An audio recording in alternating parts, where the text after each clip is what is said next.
Ladies and gents, hello and welcome. My name, of course, is Orbital, and this is the top 5 things that I want to see in Democracy 4.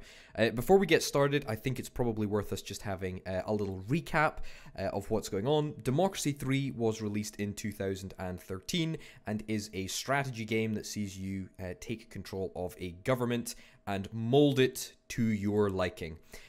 Democracy 3 Africa, which was a standalone expansion to Democracy 3, was released in 2016. There is a bunch of DLC that has been released for Democracy 3 and Democracy 3 Africa. They are cross-compatible, so you can use the DLC for both the base game and the standalone expansion. So just quickly recapping the DLC, we've had the Social Engineering pack, we've had the Extremism pack, we've had the Clones and Drones pack, and then we've also had electioneering. The most recently released pack was electioneering, and that was in July of 2016, so just after Democracy 3 Africa was released. And please take everything I say with a bit of a pinch of salt. The game has really just been announced. We don't know anything about it other than what I have in front of me, and we're about to go over this. Also, all of the stuff that I'm about to talk about, I am completely unqualified to talk about it from a educational standpoint, but also from a game design perspective. I have no idea how to implement these features into a game. I have no idea how practical it is to implement these features into the game. These are just feature suggestions that I think would make the game more fun and more interesting. So what do we know so far? Well, we know that the lead programmer and lead designer on Democracy 4 will be the same guy as Democracy 3 Africa, Jeff Sheen. And that's really, really exciting because there was a bunch of stuff in Democracy 3 Africa that I really, really liked. Obviously, it was building on the, rather solid base of the already existing Democracy 3 game, but there was a whole bunch of features that I think really, really tied the game together and made it more enjoyable. It also says here that Democracy 4 will incorporate the extra features included in Democracy 3 Africa, which simulated corruption, limits to press freedom, and other political phenomena from the extremes, which are starting to become more common in Western politics since the release of Democracy 3. That's to be expected, honestly. I would expect as each iteration comes along, as each DLC pack comes along, I suspect that most of it, probably all of it actually, will all be compatible, because it's just one of those things that as each pack is added, there is, new aspects, and there is a more sort of comprehensive experience rolled up into the package. The game will be completely updated to reflect modern issues, so no more worrying about the V-chip and other long-forgotten issues, and more worrying about fake news, social media, and other phenomena driving politics in 2018 onwards. Pretty expected this. This is just going to basically bring the game up to date and means that we're going to have a bunch more interesting new policies that we can probably implement, and I look forward to seeing what they are. I'm hoping that it's going to be a whole bunch of things, actually, and I think it will be. And we know that the game is going to be released in 2019. Other than that, we have no real idea. It looks like it is going to be on early access, but that's not really confirmed, and we don't really know when in 2019 it's going to be. So I can't wait to find out, honestly. I'm really, really excited for this, so we'll just have to wait and see. And last but not least, the plan is to roll content from the existing 4 expansion packs into Democracy 4 where appropriate and relevant to provide a single version of the game. Completely fair, as I sort of talked about a bit about earlier. It's just about packaging all that stuff up and making sure that, you have a game that's got a bunch of features. Anyway, as you can see, what we know is very, very limited. There's pretty much nothing that we know. In fact, that's really it there. So I thought it would be good to make a list of the features that I want to see in Democracy 4. So let's get to it. First on the list, and this is the thing that I most want to see, is an overhaul of the cabinet system. So currently, this whole system of political capital and your cabinet, I find really doesn't add much to the game. It's one of those things that I don't really pay attention to. The real meat of the game is in the policies and the decisions and the sliders. I don't really enjoy clicking through the different members of the cabinet trying to find somebody to fill a role. It's just not that fun, and it really doesn't have that much of an impact. All you need to do is make sure that you have got people that will give you lots of political capital each turn, and if they don't, You can just reshuffle your cabinet and get some more stooges in. That's pretty much it. So I really hope that there is a real change to this whole system. Ideally, I would like to see it replaced with something which I'm going to talk about a little bit later on, but certainly moving it around so it doesn't feel as sort of monotonous as it currently does. You know, don't get me wrong, I understand the importance of having a political capital system because it represents, you know, a bunch of really complex decisions and processes, and it simplifies it down to one number. And I understand the necessity of that. But at the end of the day, I feel that, you know, this is a really, really complex game that deals with a whole bunch of complex issues. It's, you know, Spreadsheet Simulator 2000. It really, really is. It really, really is a bunch of interconnected processes all working together. And I think that it really could be just, you know, taken to the next level with another system other than the cabinet system. So a system that I think could replace the political capital system is a system that would represent parliamentary democracy. So this is, again, a very good reason for the political capital system up to now, is the fact that it simplifies all of this down to just a single number. But I think that that could be changed, and I think it could be changed very, very successfully.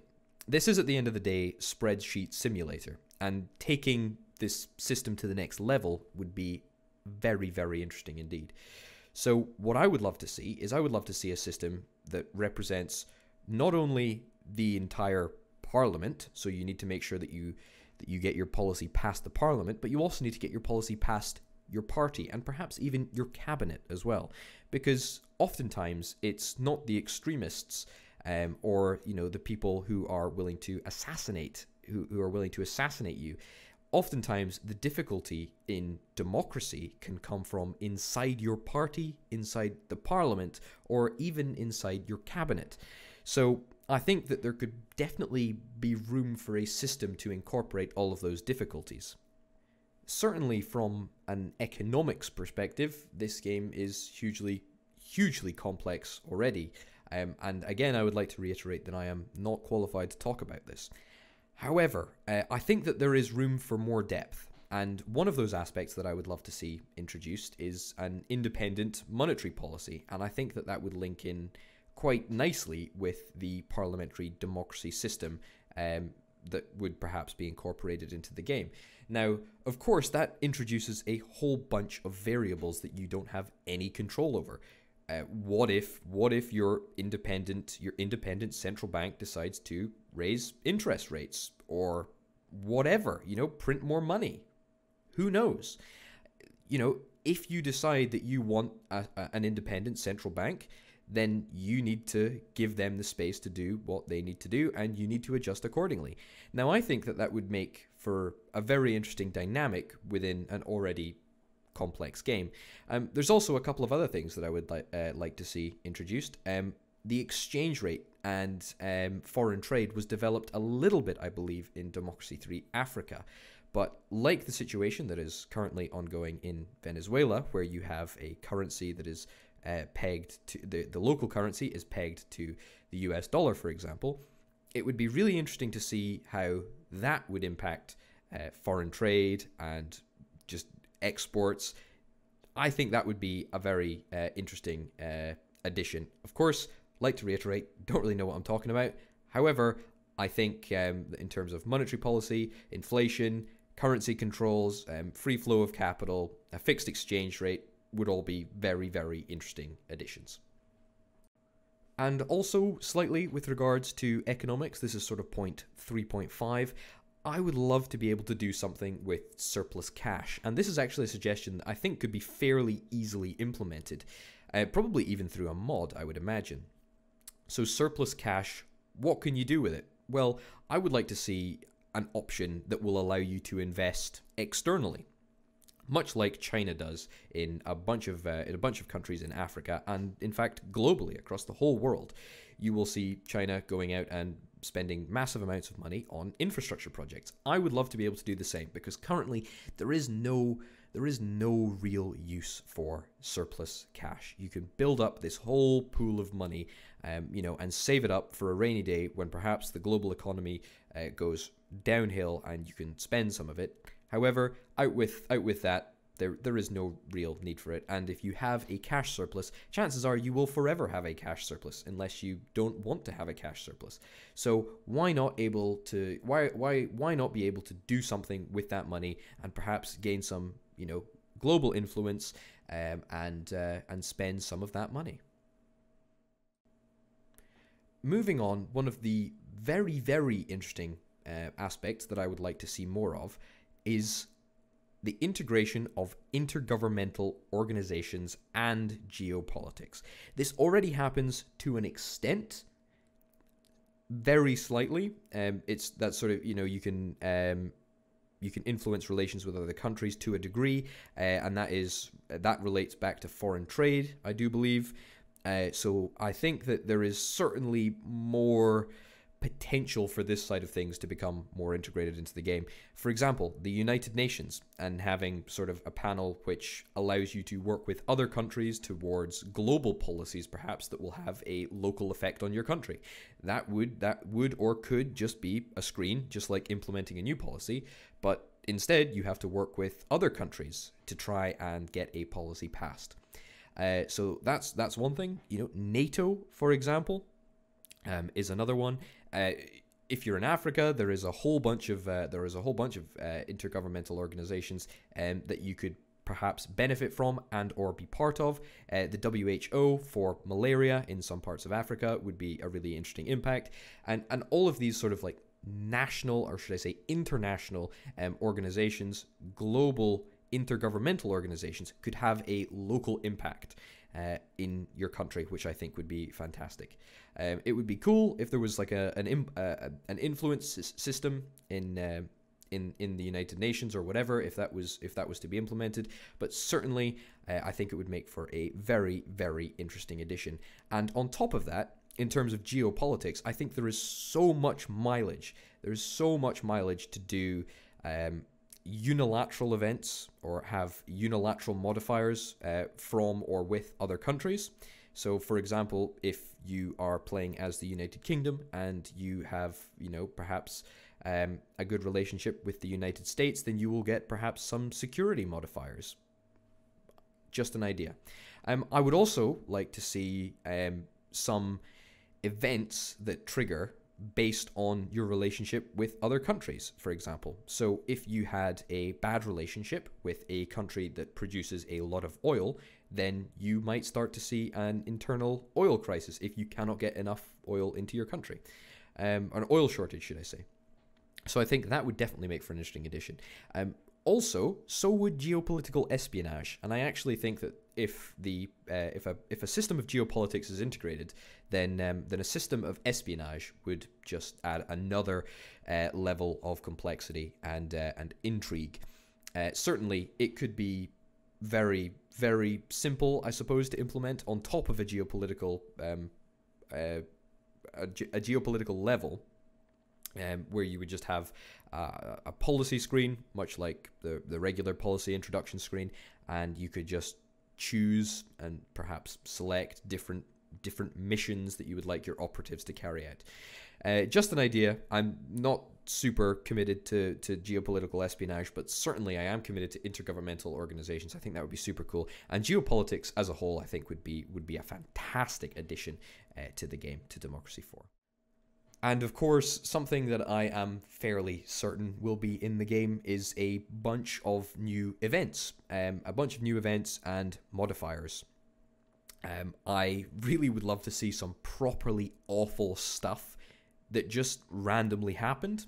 It might not seem fair necessarily, but I think that is the reality.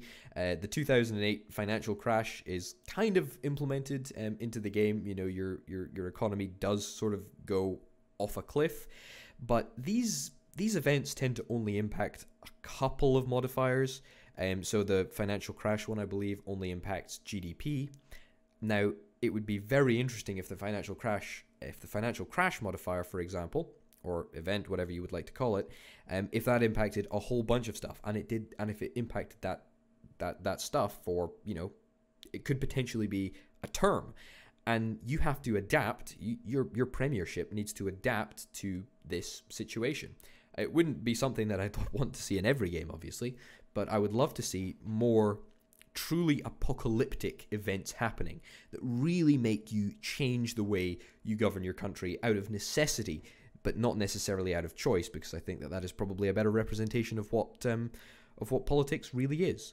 And finally, just onto the last point, I suppose this is point 5.5, is the assassination screen and the way that it works. I talked a little bit about it earlier in terms of how assassination in a parliamentary democracy system isn't really your greatest threat. It is, of course, a rebellion through your party or cabinet, or, you know, perhaps even the public, you know, protests and whatnot. However, the Democracy 3 assassination screen has always been the limiter to what you can do, right? I mean, it means it is there to stop you from introducing totally crazy stuff immediately. That is what it is there to do, and it does it well, right? However, if you implement a system of parliamentary democracy, then you don't need assassinations. Or if you do have assassinations, you don't need them to be as prevalent and as I guess as impactful as they currently are.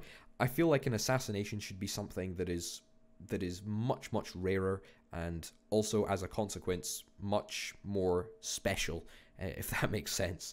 And at the moment, it's not difficult to get assassinated in democracy, but I would like to see it be a little bit more difficult to get assassinated in Democracy 4. Not because I want to see the game get easier, but because I want to see the game get harder in other aspects, if that makes sense. So that is my top 5 list. I would love to hear what you guys have to say. I'm a huge fan of the game, and I'm thoroughly looking forward to it. Honestly, I cannot wait. This game has been such a huge part of my life, and I absolutely love playing it. So I'm hoping that I'm going to be able to get an interview with Klifsky, the developer, like I did with Democracy 3 Africa, and talk to him about a whole bunch of aspects of this game. I'm super excited. I hope you are too. Thank you very much for watching, and I'll see you next time. Bye.